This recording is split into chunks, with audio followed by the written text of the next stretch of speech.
ಇದು ಧಮನಿತರ ಧ್ವನಿ.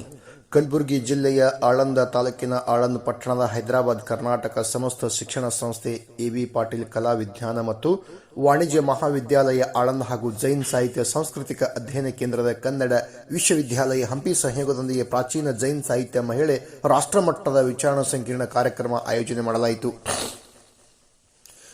ಕಾರ್ಯಕ್ರಮವು ಶಶೀಲ್ ಜಿ ನಮೋಶಿ, ಹೈದರಾಬಾದ್ ಕರ್ನಾಟಕ ಶಿಕ್ಷಣ ಮತ್ತು ಎಂಎಲ್ಸಿ ಮತ್ತು ಕಾಲೇಜಿನ ಪ್ರಿನ್ಸಿಪಾಲ್ ರಾಧಾ ಎಸ್ ಹೊಸ್ಮನಿ ಮತ್ತು ವೇದಿಕೆ ಮೇಲಿದ್ದ ಅತಿಥಿ ಗಣ್ಯ ವ್ಯಕ್ತಿಗಳು ಜ್ಯೋತಿ ಬೆಳಗಿಸುವ ಮುಖಾಂತರ ಕಾರ್ಯಕ್ರಮಕ್ಕೆ ಚಾಲನೆ ನೀಡಲಾಯಿತು. ಈ ಕಾರ್ಯಕ್ರಮವನ್ನು ಉದ್ದೇಶಿಸಿ ಡಾಕ್ಟರ್ ಎಸ್ ಹೊಸ್ಮನಿ ಮತ್ತು ಎಂಎಲ್ ಸುಶೀಲ್ ನಮೋಶಿ ಮಾತನಾಡಿದರು. ಜೈನ್ ಕವಿಗಳು ಕೊಡುಗೆ ಭಾರತಕ್ಕೆ ಅಪಾರ ಮತ್ತು ಅಮರ ಕೊಡುಗೆ ಕೊಟ್ಟಿದ್ದಾರೆ. ಜೈನರು ಬೇರೆ ಸಮುದಾಯಗಳಂತೆ ಮಾದರಿಯಾಗಿ ಸಮಾಜದ ಎಲ್ಲಾ ಕ್ಷೇತ್ರದಲ್ಲಿ ಸೇವೆ ಸಲ್ಲಿಸುತ್ತಾ ಎಂದು ತಿಳಿಸಿದರು.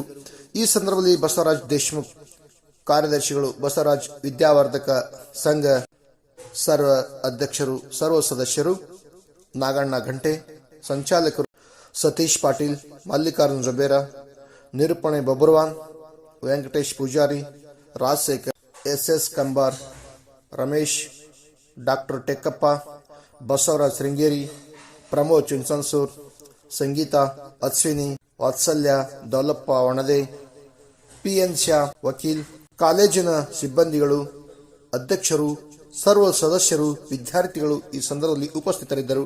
ವರದಿ ಪ್ರಭುಗೌಡ್, ಬೈಲಿಟಿ ನ್ಯೂಸ್, ಆಳಂದ್.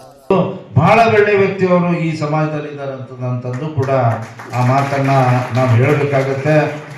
ಬಹಳ ಹಳೆ ಒಂದು ಸಂಸ್ಕೃತಿಯಿಂದ ಬಂದಂಥವ್ರು.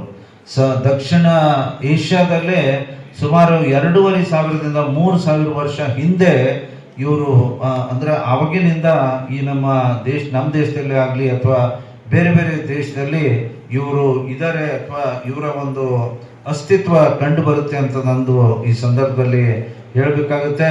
ಶ್ರಾವಣ ಬೆಳಗೊಳಕರೆ ನಾನು ಕೂಡ ಭೇಟಿ ಕೊಟ್ಟಿದ್ದೇನೆ. ಇದೀಗ ಬನವಾಸಿ ಹೆಸರು ಕೂಡ ಹೇಳಿದ್ರು.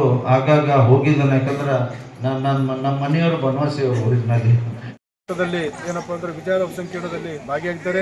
ರಾಜ್ಯೋತ್ಸವ ಪ್ರಶಸ್ತಿ ಪುರಸ್ಕೃತರಾಗಿರ್ತಕ್ಕಂಥ ಖ್ಯಾತ ಸಾಹಿತಿಗಳಾಗಿರ್ತಕ್ಕಂಥ ಬೈರಮಂಗಲ ರಾಮೇಗೌಡರು ಕೂಡ ಈ ಒಂದು ಜೈನ ಸಾಹಿತ್ಯದ ಬಗ್ಗೆ ತಮ್ಮ ಸುದೀರ್ಘವಾಗಿರ್ತಕ್ಕಂಥ ವಿಷಯವನ್ನು ಮಾಡಲಿಕ್ಕೆ ಬಂದಿದ್ದಾರೆ. ಎಲ್ಲರಿಗೂ ಕೂಡ ನಾನು ನಮ್ಮ ಕಾಲೇಜಿನ ಪರವಾಗಿ ಹಾರ್ದಿಕವಾಗಿರ್ತಕ್ಕಂಥ ಸ್ವಾಗತ ಮಾಡಿಕೊಂಡು ಅವರೆಲ್ಲರಿಗೂ ಕೂಡ ನಾನು ಅಭಿನಂದನೆ ಸಲ್ಲಿಸುತ್ತೇನೆ. ಇದೇ ತರ ಹೆಚ್ಚಿನ ಸುದ್ದಿಗಾಗಿ ನೋಡ್ತಾ ಇರಿ ಬಯಲು ಟಿವಿ ನ್ಯೂಸ್.